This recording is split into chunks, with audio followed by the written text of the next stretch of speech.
Our next speaker is an expert in risk analysis and behavioral decision making. He's also the UCLA Anderson Payne Chair in Management. I would like to invite Rakesh Sarin to the stage, please.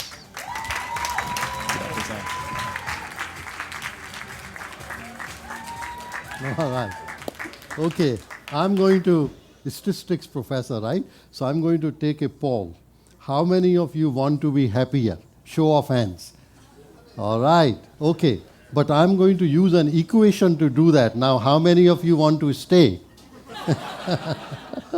All right. I'm going to make you think. After a few drinks, your mind is resilient. We will think together.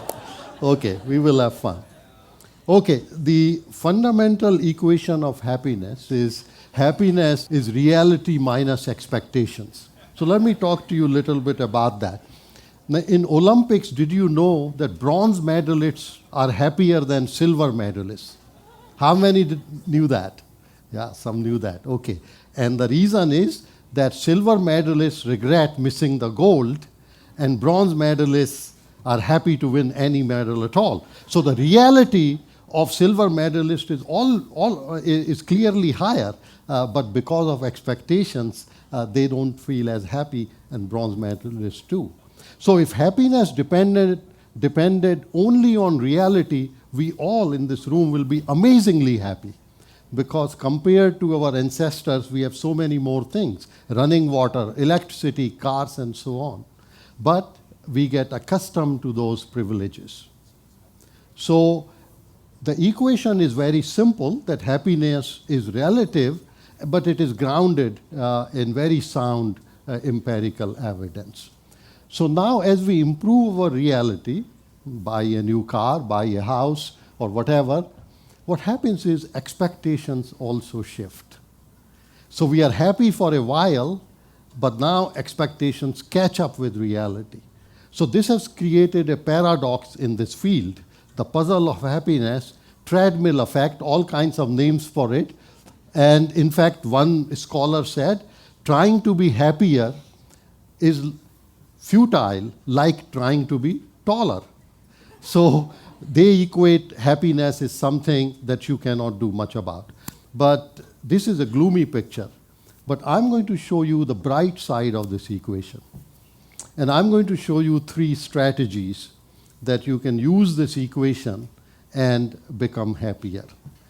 Now, the first thing that you have to realize that there are certain things under our control. We make choices, and that is the premise I'm taking. Yes, these people who say happiness cannot be changed much or can only be changed for a short while are correct if we have a passive view of the world, if we are reactive. But we are active and proactive, then we can actually improve happiness. This is about shifting expectations. By the way, this happened to me when I was in engineering college. I rode a bicycle with other friends, not that bicycle, but some bicycle. And then when I graduated, I got the scooter, and I came to UCLA to study. And my first car was an old car, much worse than that. The car occasionally refused to reverse. So you can see, trying to park in Westwood, not knowing in the morning car will reverse.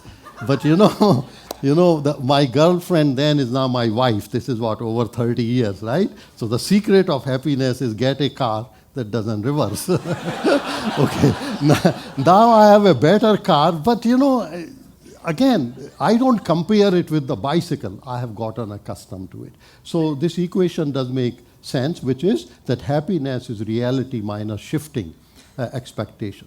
So here is one clear result, and I'm going to tell you intuitively. This is a mathematical theorem, which says that if you want to derive happiness, use in your life choices a strategy called Crescendo strategy, less to more. Okay? So what it means is, let's take a very simple example. If you're going on a vacation, do not see the most spectacular site or museum or historical monument right in the beginning. Save it for the last. When you raise children, maybe a few years from now, then don't give them too much too soon. Now, karate uses this, right, by giving you bells as you progress in skills. But even in company settings, service call centers, service employees, if you give more frequent promotions based on some milestone attached, you will get greater employee satisfaction. But more than that, as a philosophy of life, work on organizing chapters in your book of life in less to more. That is one way to get happiness. So let's talk about the second strategy. There are some goods called basic goods that are all around us, and they give us constant happiness. And the reason is, for these basic goods, expectations do not shift much, and they are not subject to social comparison like the bronze and silver medalist problem. So these basic goods, the simplest example is food. Every time you are hungry, you enjoy a meal. And it is no surprise that if you look at statistical data, that people are happiest at around noon. And you know why, if you look at the workday. And in fact, let me tell you one secret. Even judges are lenient after they have eaten. So if you get a traffic ticket, remember that. But question is, how do we know what is a basic goods besides food or some simple things like that? So here is a test. If nobody knew I'm buying or experiencing X, would I still want X? And will I enjoy X in the future, say 1 year or 5 years from now, as much as I do now? So if your answer is yes to both questions, it is a basic good. No social comparison, no adaptation, right? So you can divide the basic goods in 3 categories: the needs of the body, the needs of the mind, the needs of the heart. Needs of the body are, of course, the food and shelter, sex, sleep. The needs of the mind and the needs of the heart are things like having good time with your friends and family, enjoying the music you love, the kind of things that give you joy consistently. So basic goods is a good way to improve your happiness. You have to look around for it, and there are plenty of basic goods. Now, the third way, okay, so this is, I'm going to make you think on this one. The third way is, there is no one reality which is the truth out there. We have a choice to interpret our reality. So let me give you a well-known parable. A traveler comes upon a group of hardworking stonemasons. He asked John, one guy, and John said, I'm building a wall. And Paul said, I'm building a cathedral. Now, Paul has a purpose and meaning for what work he is doing. So happiness could be accumulated reality minus shifting expectation, a little modification. But let me elaborate. You could see job or a career. You could see I'm planting a rose bush or cultivating a garden.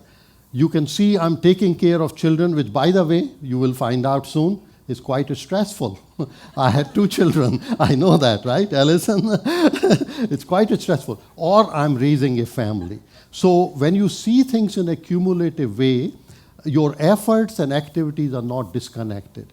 So when you work, for example, towards a goal and make progress, or when you contribute to a cause that transcends you, like Bhagwan's financial access at birth, when you build relationships, these are ways to get happiness, because the bucket is gradually getting filled. The metaphorical bucket is gradually getting filled.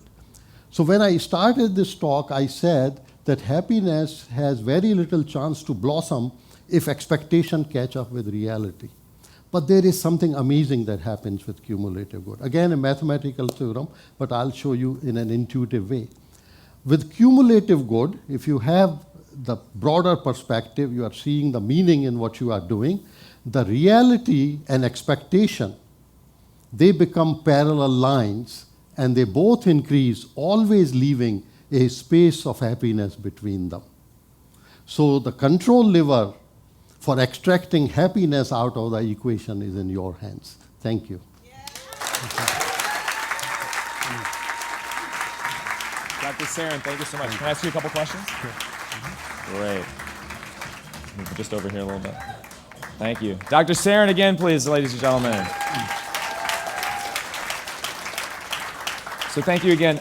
I think operating in an environment like many students do here, where they're competing for incredibly competitive positions at great companies, or even perhaps being a professor operating in an environment where it really is publish or perish. How does your research and your thoughts on happiness pertain to people who are in high stress or high intensity environments? See, what I feel is pursuing a goal when you are graduating, try to get the best job where your passion lies, is a good thing. This is not an equation about that you should not be pursuing the best job that you can possibly get. It is about that you cannot be single-minded focused either on money, because expectations will catch up, or on social comparisons. Social comparisons, we are programmed to have social comparison. That is the way we evaluate how well we are doing.